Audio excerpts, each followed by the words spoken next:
Hey everybody, Kimberly here, and I'm really excited to share with you my favorite aspect or element of Marrakesh. This is a bigger game, so I'm not going to spend this video explaining the ins and outs and all the intricacies of Marrakesh, but this is a slightly older title for Stefan Feld, and sometimes it takes a little bit of time for me to get to these hardier games, just to get them learned on the table and then to you. They are more complex. So Marrakesh raked really well on BGG. It's an 8.1 out of 10, and it also has a weight of 3.4 out of 5. It's kind of in that orange red zone, which is more complex. BGG says it's best with 3. I think I might agree with that as well after playing several times. And again, I want to talk about my favorite feature, but I also kind of want to talk a little bit about Stefan Feld. I have not played the more recent titles, and I will say that some of those titles are super, super interesting to me. He's done all the re-implementations recently, and I have the oldies. I have the Aaliyah box games over here on this shelf, my Boeing shelf.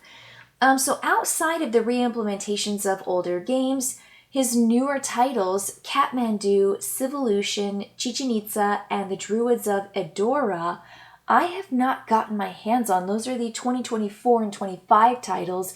This one's from 2022 and 23, and the reason I wanted to get to this was because there have been 2 expansions for Marrakesh, and before I invest in Marrakesh Camels and Nomads from 23, and then Gems and Experts from 25, I wanted to know, is this game going to be a game that really sings for me or not? Because I will say, less than impressed with Kokopelli from Feld in 21, and the Castles of Tuscany, if I'm going back to 2020, not the favorite of my castles. So I am really, really excited to say this does sing. And we did get the Essential Edition, which gives collector boxes with the Keshi and different tokens that make things just a little bit more dynamic and a little bit more like playable, I would say, with like just, hands. It's very tactile. So I really do like the boxes, and I like the Essential Edition.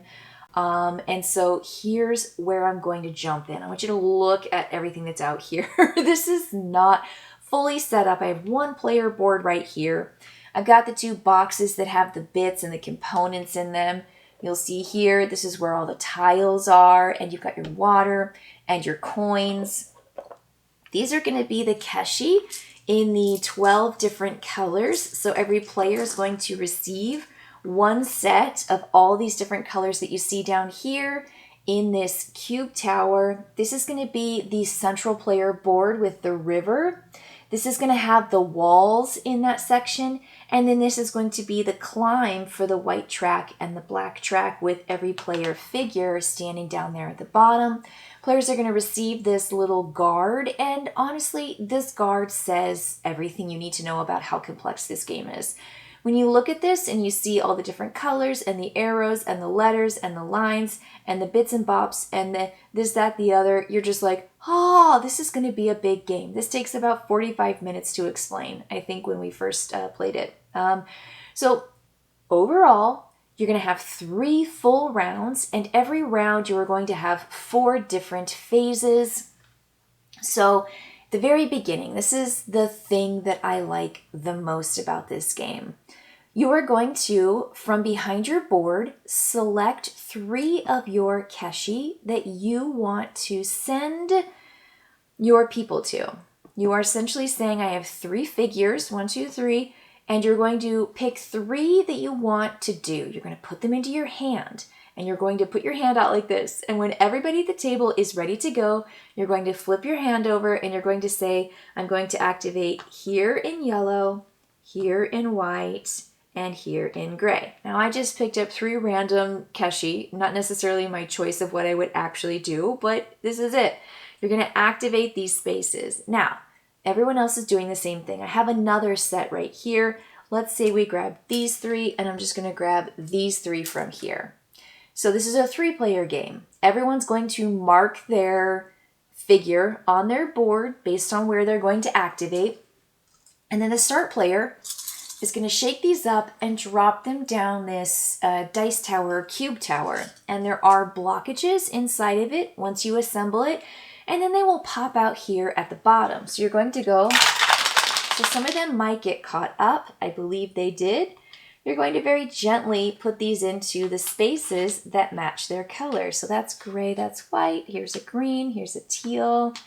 There's my yellow and my brown. So 1, 2, 3, 4, 5, 6, 7, 8. One of the cubes, one of my keshi got caught up in there because we put 9 in. So it might actually come out later.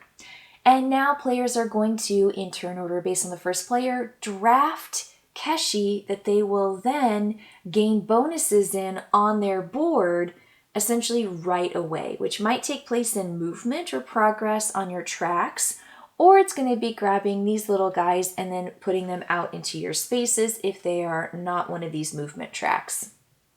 When you take one color up to 2 in that particular keshi. So I could take these 2 gray, and I probably want to because I am activating gray, and then it will allow me to get progress and movement in gray. Then the next player is going to draft 1 color. Now there are only 1 color of each left. So let's say that player takes this one.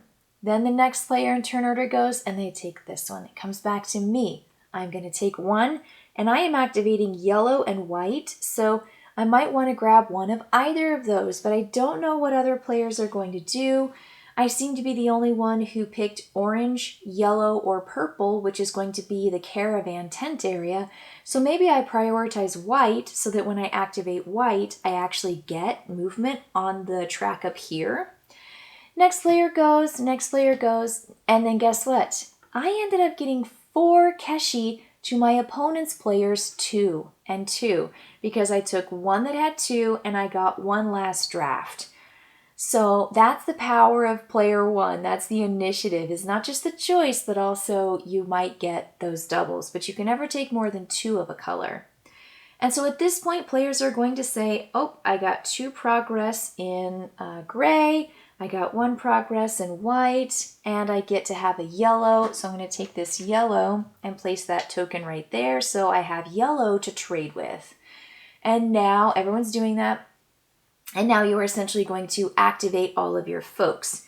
When you activate your folks, do you want to have progress in that space by just discarding them and moving up 1 on the track, or do you want to activate that space? And if you have 0, you're getting nothing, so you always want to get at least 1 on the track. So if I activate this and move up 1, I'm going to gain a coin. I moved into a new threshold. I'm going to be able to get a diagonal bonus. There's a lot of really, really good stuff going on with this the track movement. There's coins on this side, and then there's victory points on this side if you're moving up for all the different bonuses. And you just activate your folks. So that's it. This is where the game is at. It is selecting your keshi, which you have 3 to go away. You activate your 3. You're not activating those colors again because you only get the colors 1 for each of the 12 activations. And this is kind of where the mind game starts playing in. We had those colors that were selected, and now you're looking at your remaining 9 for the next round thinking, which 3 combination do I get, knowing I will not be able to collect these keshi? Specifically, probably, I would say most likely.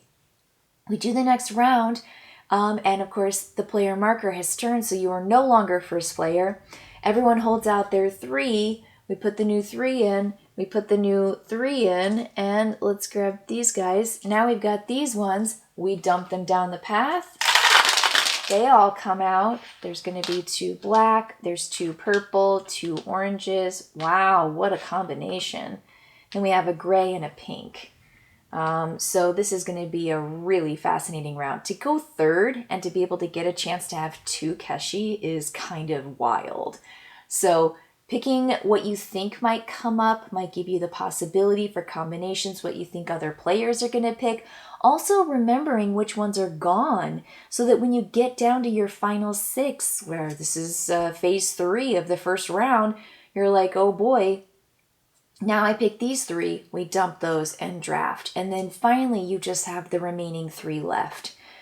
So my favorite feature of this is picking your 3, knowing what turn order it is. I love the cube tower and the way it separates out, and the drafting of the keshi that give you the progress you need, like the bump you need to activate the folks you selected from the ones you picked.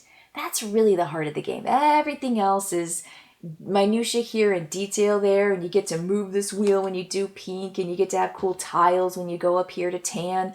On the track up here is where you get to move up the river, and having, advantage at the river is fantastic for end of the round, where you might get bonuses, but you also might get the furthest along bonus. Movement on this is dynamite. I mean, there's walls, there's all kinds of stuff. I mean, there's just a ton here. Again, this is a hearty game. This is a big game.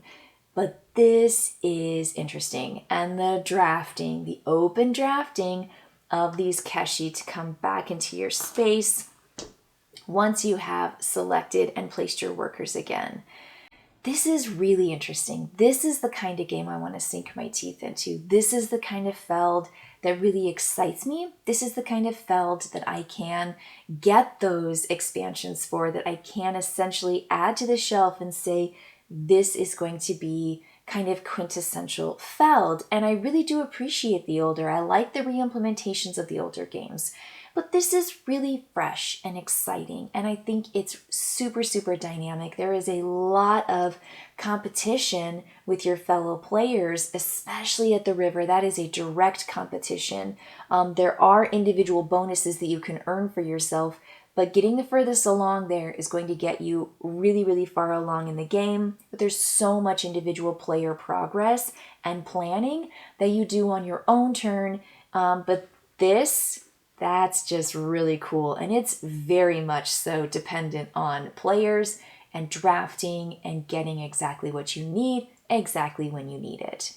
So without diving into too much of the minutia, I hope I grabbed your attention by highlighting my favorite feature of Marrakesh and why I'm not only going to keep this with the Essential Edition, I am going to look into those expansions because, yes, this is really, really cool. And a nice return for me to Feld, and looking forward to some of those 24 and 25 titles that I am very interested in.